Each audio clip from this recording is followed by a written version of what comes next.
Martina Glandian, the U.S. Attorney for Andrew and Tristan Tate. Thank you so much for taking the time to talk to us today. I know you are out there in Romania.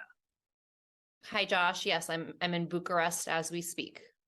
So first off, just explain to me what happened in the most recent court hearing. I know the hope was, of course, that your clients would not be behind bars at this point. So just kind of explain to me what happened during that hearing.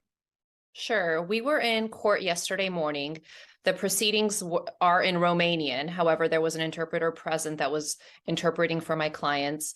The defense put on extensive arguments. They argued for close to 2 hours about the weakness of the prosecution's case, the lack of evidence. It's a closed hearing, so I can't actually get into the specifics of what was argued in that proceeding, but they made extensive legal arguments.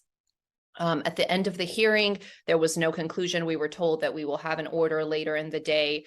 And then several hours later, we heard that unfortunately the court had denied the appeal and the brothers will continue to be detained until February 27th.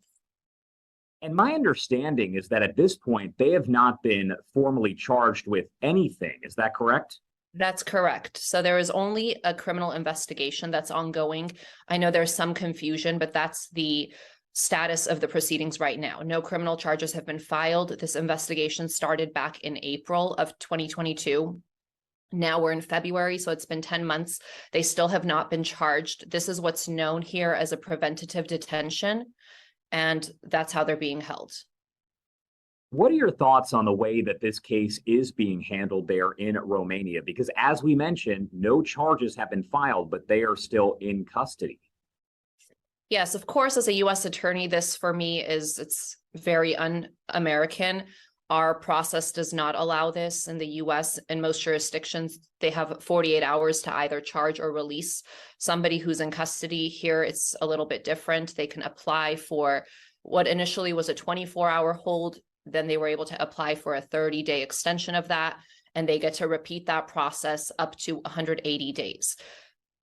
I think it's unjust. I think at this point, they've been in custody for over 30 days in unsanitary, inhumane conditions in a Romanian jail cell. They are U.S. citizens, and to me, it's fundamentally unfair. I think it flies in the face of international human rights law that they are not being released. This is the harshest form of punishment a government can impose, and all of this is before charges have been filed. And I don't know if you can go into detail about this, but what is the jail like there that they're in Romania? Because you said it's not exactly the best conditions. We're not talking about necessarily a jail in the U.S. that is under certain, I guess you could say, standards when it comes to what the conditions have to be. Sure. So I went to the jail myself. I was hoping to meet the brothers in custody, see it for myself firsthand, and talk to them about their experiences. Unfortunately, I was denied access to them in jail. And to be clear, I went there with my Romanian defense team, and we had the proper paperwork. We had my credentials showing I'm a U.S. attorney and everything else, and I was denied access, which again, I think is a huge issue. They are U.S. citizens. They have a need to discuss certain matters with their U.S. counsel, things that their Romanian counsel can't advise them on. And, again, they've been detained for over 30 days. They have no access to their attorneys, even at this point, the U.S. attorneys. And so that was very disappointing. So unfortunately, I didn't get to see the conditions as I had hoped in person, but from what I understand, again, it's not a humane situation they're in. And one of the four, in this investigation, they're the Tate brothers and two women that were all detained as part of the same investigation. And one of those women was hospitalized yesterday. I can't really go into detail about that, but we're deeply concerned about them being held inside. Again, you hear horror stories sometimes of things that happen while people are in pretrial detention, people who oftentimes are then cleared and released or should be released. And, sometimes they don't even make it out. So we're deeply concerned. And that leads to the question about their mental health and things of that nature when you're inside a facility like that, especially when you're used to a different standard of living. I don't know if you have been able to talk to them to figure out if they are okay, if they're mentally okay in that jail. I've had a chance to speak with them after the court proceeding, but that was in court. It was brief. They are strong and they're resilient and they are holding up, but it's very difficult. And yes, of course, it's causing them extreme stress and anguish. And it's not the best mental state for them right now, but they're really strong and they're holding up. I know you can't speak too much to this because obviously there is, client attorney privilege and that sort of thing. But what have they told you about this investigation as far as their guilt, not guilt? I would imagine they're telling you they are in no way involved in any sort of human trafficking operation or anything like that.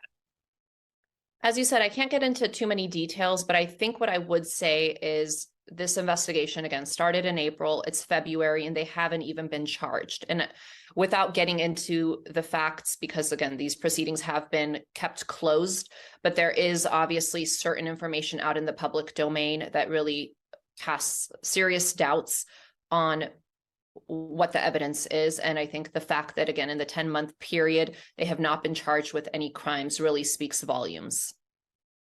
There's no question here. Andrew Tate is a very divisive figure. A lot of people know who he is. He has millions of followers on Twitter, other social media platforms.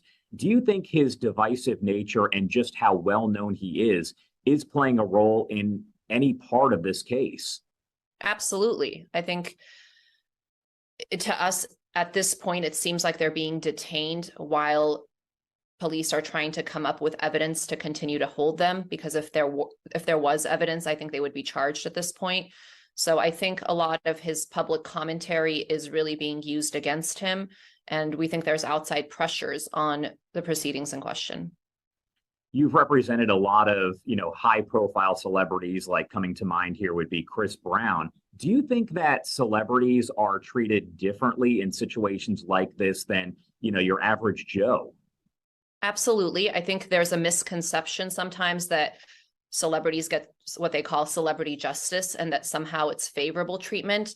In my experience, I could say it's always the opposite. I think usually when a case is high profile and there's a lot of eyes on it, people on all sides behave a little differently. And I think they're usually trying to be a little more forceful and to push things a lot harder than they would in a typical case. So unfortunately, I think when something is high profile, as this case is, they are at a disadvantage. There are several claims. And again, social media, everything is on there. People will say just about anything. So it's hard to sometimes figure out what the truth is. But there are different comments on there that have said that Andrew Tate actually went to Romania to hide from any sort of investigation in the US. Is there any truth to that at all?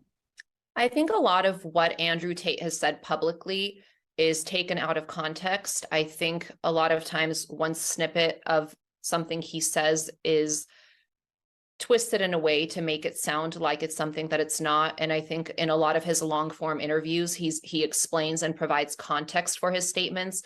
So I think if you listen to his interviews, they'll shed a lot of light on what he actually means. And I don't think it's what's often represented in the media with a short headline.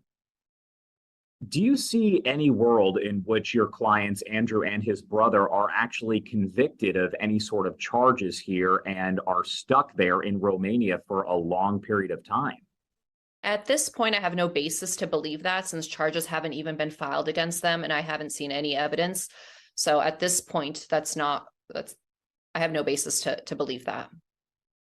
Were you hesitant in any way to take on this case due to, again, the divisive nature of Andrew Tate? Did that make you question it beforehand, or did you say, no, I know what's going on here, I got this? As a criminal defense lawyer, again, it's not my place to be judging the clients that need representation. I'm here to be a voice and to make sure they get due process of law. They're treated fairly under the law. So I had no hesitation. I was troubled really by the fact that they are US citizens and they've been detained in a foreign country for such a lengthy period of time, especially with no charges even filed against them. I know you haven't had a lot of time to talk to Andrew, but as you mentioned here, as I've mentioned as well, he is a divisive figure, and a lot of times you don't hear the full interview of what he has to say. You just hear kind of some sound bites. What is your impression of what kind of guy we're talking about with Andrew Tate?